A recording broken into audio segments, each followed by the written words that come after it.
things out. And I've been trying to find themes, like trying to find the thing that kind of draws everything together. And actually wasn't that hard this year. I'm just brought back to this image that Katie Kingery-Page showed earlier. And I immediately recognized in this image something that I've been really interested in lately, and that is the role of play in learning. And there happens to be like this virtuous cycle of play that people talk about in the literature that's really interesting, that's actually really well illustrated here. Basically, when people are at play, when kids are at play, when we're at play, a number of things happen. The first thing is that people have a sense of co-ownership. They're co-creating the play as they play. You can see this in children as they co-create any sort of game that they're playing together. That creates a sense of connection, and that connection then creates a sense of trust. This then has a positive effect in other ways, because once people have this sense of trust, they feel like they can take chances. And once they start taking chances, that increases the novelty. They start to create new things. Their creativity rises. And ultimately, that elevates their engagement. And then that cycles back through and creates this virtuous cycle where they have more co-ownership, connection, trust, and so on. So this is obviously something we would love to have in our classrooms, but it's something that traditional classrooms actually work directly against. It even is true when you take at play itself. Play is under attack in our society. We have play in which we've basically drawn up all the lines, and some people really like these lines and some people don't. And then we have officials with rules, and then people stand on the sideline and they decide what a score is and what counts as a score, and they cheer them along. And some people just aren't even good enough, so they take the bench.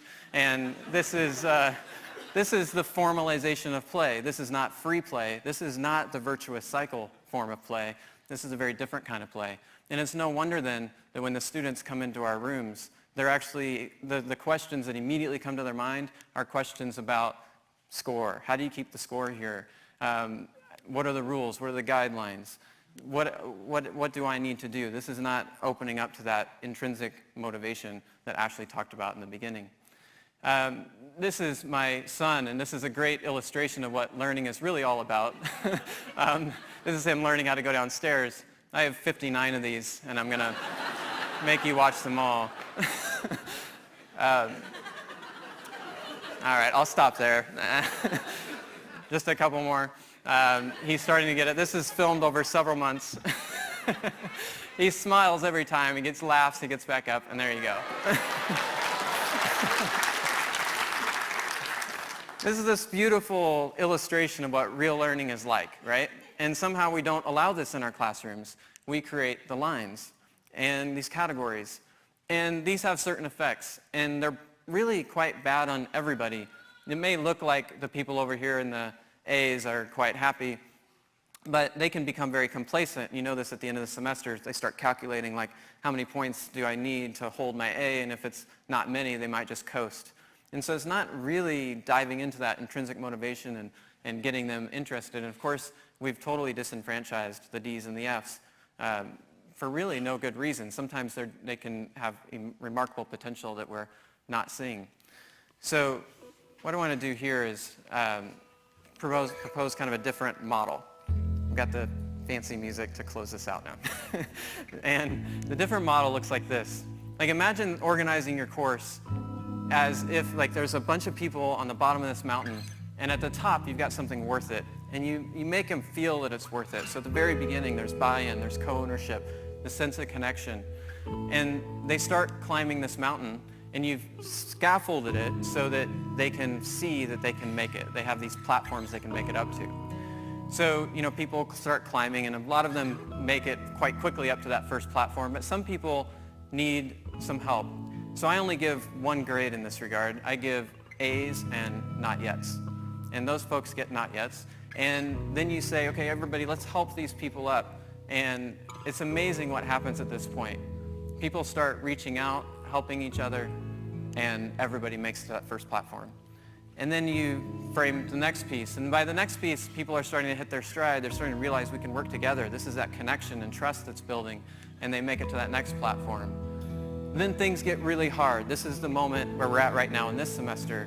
Things are bound to get hard because a real project takes real struggle. And so they struggle, but they struggle together, and they make their way.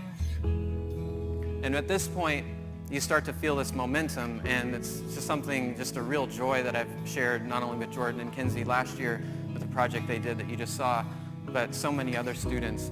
When you get to this point, you really start to feel this rhythm building. You can see the top, and you start racing up there, and you make it your way. But what's interesting about this moment is that you realize at this moment that this is not just about this final project. It's not so final after all anyway, because the real project was you. That you've changed somehow in this process. I'm going to cry because I've seen Jordan and Kinsey do this, and I've seen other people do this too. And that's what's worth it. And that's what we saw tonight, I think, was so many people building these structures that can do this. Because Jordan and Kinsey, I love your video, but what I really care about is you and how you've changed. So Ashley kicked things off tonight immediately with this call to play, this call to like doodle and do things, and it has a real effect. It does, the virtuous cycle is all there. Co-ownership, connection, trust, taking chances, increasing novelty, and elevating engagement. These things may seem silly, but you know exactly what they do. And look who's having the most fun in here. I don't know if you guys caught this, but do you guys see Ashley over here? There's a real joy in this type of teaching, and it gets you starting to see connections. Your creativity blossoms. You start to see across boundaries and across disciplines, which we saw tonight as well. People opening up to new ideas and creating beautiful works of art out of science. And that creates then a sense of trust as well. So you have this co-ownership connection, and then trust is built. Trust allows you to open up and do that kind of embodied learning that we heard about from Sally Bailey. And once you have that you can start taking chances and start opening yourself up to more creativity, like we saw with Roger McKinney earlier with cussing. And then this magnificent piece here, once you start taking chances, you increase novelty, your creativity blossoms. And I don't know if you guys saw this, but this is literally thinking outside the box, right? This is remote sensing, looking outside the box. And then this one is literally outside the lines. And Nashon, I bleed purple, I've bled purple my whole life. The 2003 Big 12 championship was amazing. This is better. And once we start taking chances, increasing novelty, and our creativity is blossoming, our awareness starts to change. And I think that's such a key takeaway from Katie's beautiful presentation. And then finally, we come to Jordan and Kinsey, and we see that the real piece here is not just the beautiful video they made, but how they themselves changed, and how we realize this sort of lifetime of learning that we're helping to create. This is so important today to be able to laugh in the face of failure and celebrate our successes, and actually then realize that what we're doing for students is not just about getting a job or even just being good citizens, but actually preparing them for a beautiful life, a life of happiness. There was this great quote from DeLeo, who just wrote this great book about college, and he says, he's giving this talk at Columbia about what college is all about, and he said, well, it's all about, not just vocation, but also citizenship. And this old man stood up at the end and he said, I think you missed the point. College taught me how to be happy. And it's important because this co-ownership, connection, trust that leads to increased novelty and engagement is something that becomes a practice for your life. And it's not just about something you do in the classroom, but it actually allows you to be more engaged in your life as well. So I just want to thank everybody tonight. It's such a beautiful night, and makes me so proud to be here at K-State with all of you. Thank you.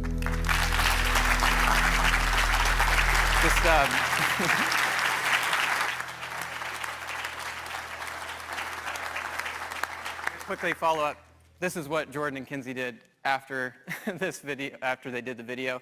Jordan took off for Mexico on his bike, made it all the way to Colombia, right? Is that where you ended up? Where are you at? Yeah. And then Kinsey traveled the world, went to Europe, and she's now starting a bug business in which she sells bug protein. Is that coming along? Yeah. This is thinking outside the box and living a creative life. Beautiful stuff.